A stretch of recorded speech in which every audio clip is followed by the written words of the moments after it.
Myself, Dr. Yogesh Pating, Assistant Professor in Commerce, GS College of Commerce, Varda.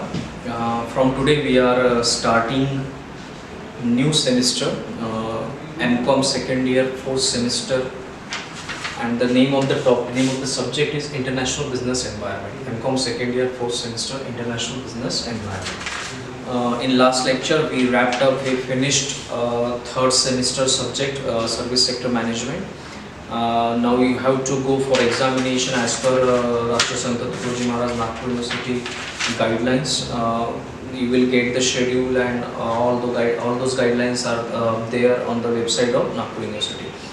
That will be for third semester. So now we are shifting, as our syllabus is now completed. We are shifting to the next semester, that is fourth semester, and in this fourth semester you have the subject International Business Environment.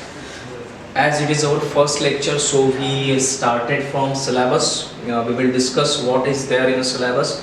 I just wrote here the titles or the topics of units. Unit first, unit second, unit third, unit four. There are a lot of subtopics in it that you will you can go to the website of Rashtrasanta Tukaji Maharaj Nagpur University. In a syllabus section, when you go to PG1, PG section, and selecting commerce, from that you will get the syllabus of International Business Environment. I just wrote down here main titles of this particular syllabus.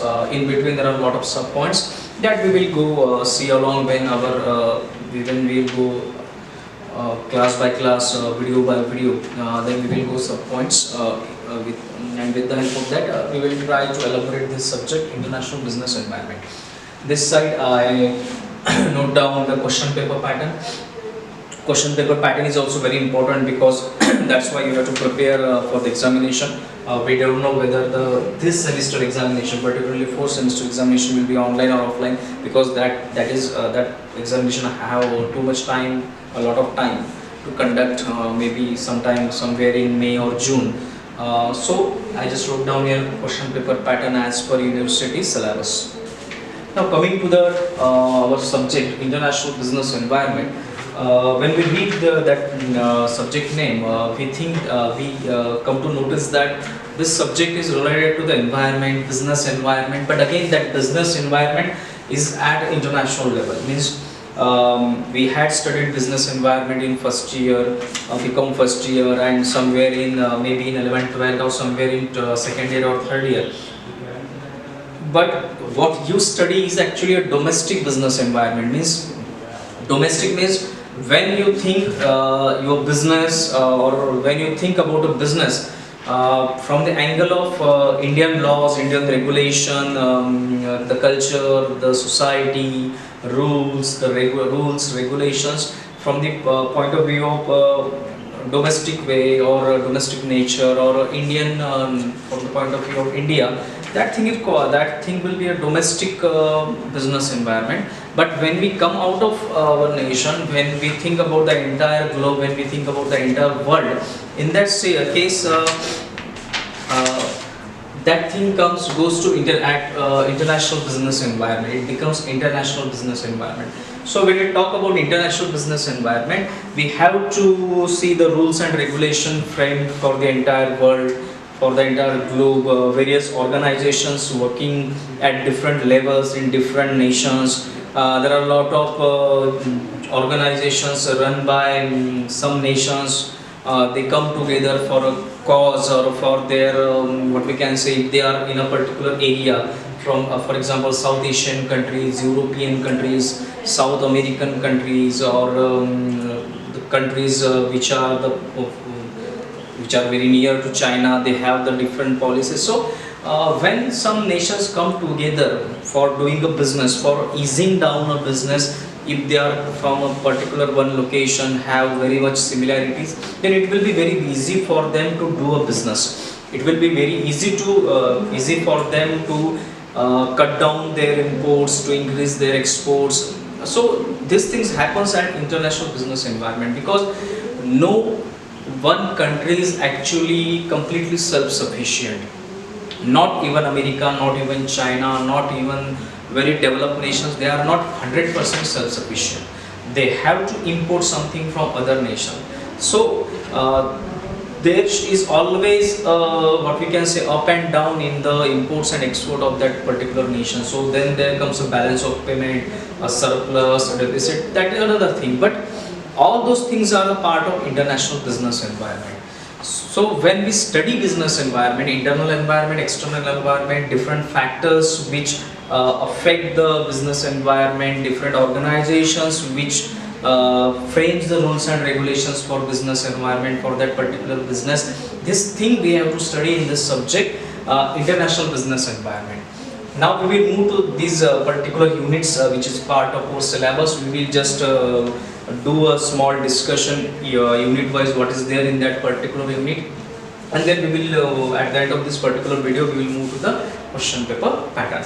So I am just having this paper of syllabus of Nagpur University. Here the detailed syllabus is being there printed on this particular page. I just wrote down here the titles of units because it is not easy to, it will not be actually you can't see each and everything when I wrote down the entire syllabus here. So I just wrote down here only the points. The first one is a theoretical framework of business environment.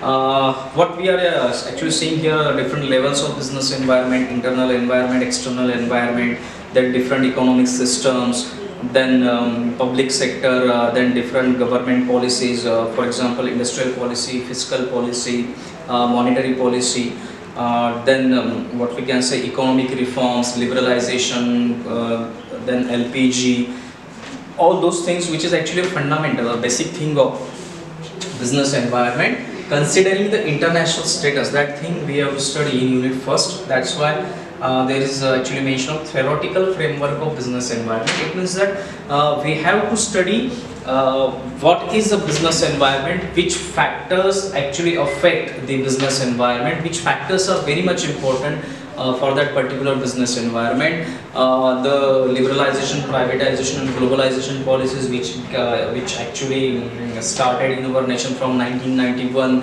After that, before this LPG and after LPG, what are the major effects that we have to study in this unit first. Basically unit first is actually fundamental things, basic things in particular this one. Unit 2 is about international economic cooperation and agreements. As I told you earlier, there are different organizations which come together for a common cause. Maybe these organizations are from a particular location, have some locational advantage. May they have some what we can say common things to do. They have some agreements, that organizations which do this type of things that we have to study in particular in unit number 2, which is titled as International Economic Cooperation Agreements. Name of some, I just going to mention the names. There is a European Union, then SAARC is there, SAFTA is there, World Bank is there, IMF is there, World Trade Organization is there. All those what we can say the organizations actually have means they do their business on some ground, have some locational advantage. They come together for a common cause and they actually want to do or want to help that particular nations. Those organizations, those corporations, those agreements that we have to study in unit number 2 understand under international economic cooperation and agreements. Unit number 3 is about international trade and investment theories. Now actually investment theories are actually, there are a lot of investment theories we have to study. Stop-loss-simulation theorem, theory of capital movements, market imperfections theory, appropriability theory, location-specific advantage theory. All those theories actually we have to study in international trade and investment theories. Now what is investment theories? Actually these theories are backed up by data, backed up by some data. They had been proved on different what we can say set of data. Specific thing is being mentioned in those particular theories, and these theories are actually the principles. These are the theorems which tells us, which actually helps that particular business entity to have a profit or to go for a profit or to design policies in such a way that the business will actually flourish or actually have that what we can say the objectives which that particular business thinks about. Lot of policies are there, exim policies, foreign trade, export promotion, what we can say counter trade, all those things we have to study in unit number 3. Unit number 4 is about globalization and international investments. Here we will talk about FDI, Euro, then actually social audit, business ethics, lot of things.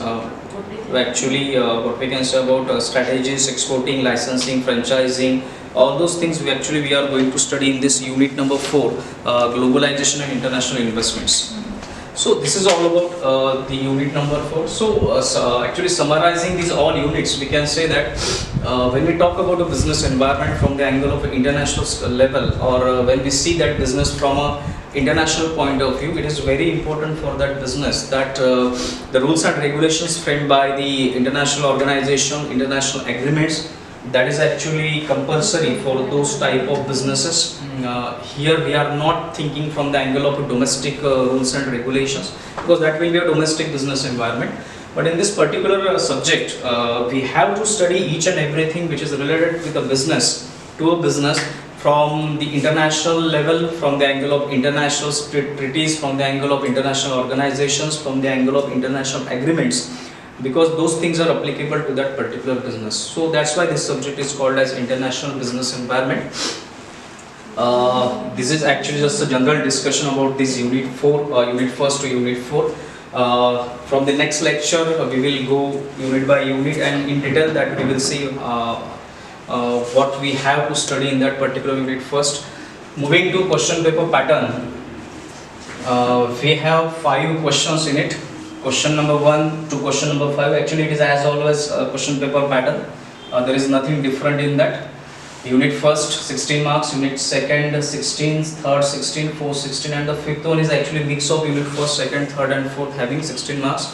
When you multiply by 16 multiplied by 5, it will be 80 marks for theory and 20 marks for assignments. So total 100 marks you will have for the examination. But again, actually this is actually a traditional examination. We don't know what will happen in month of May or June, whether they will go for online or offline mode.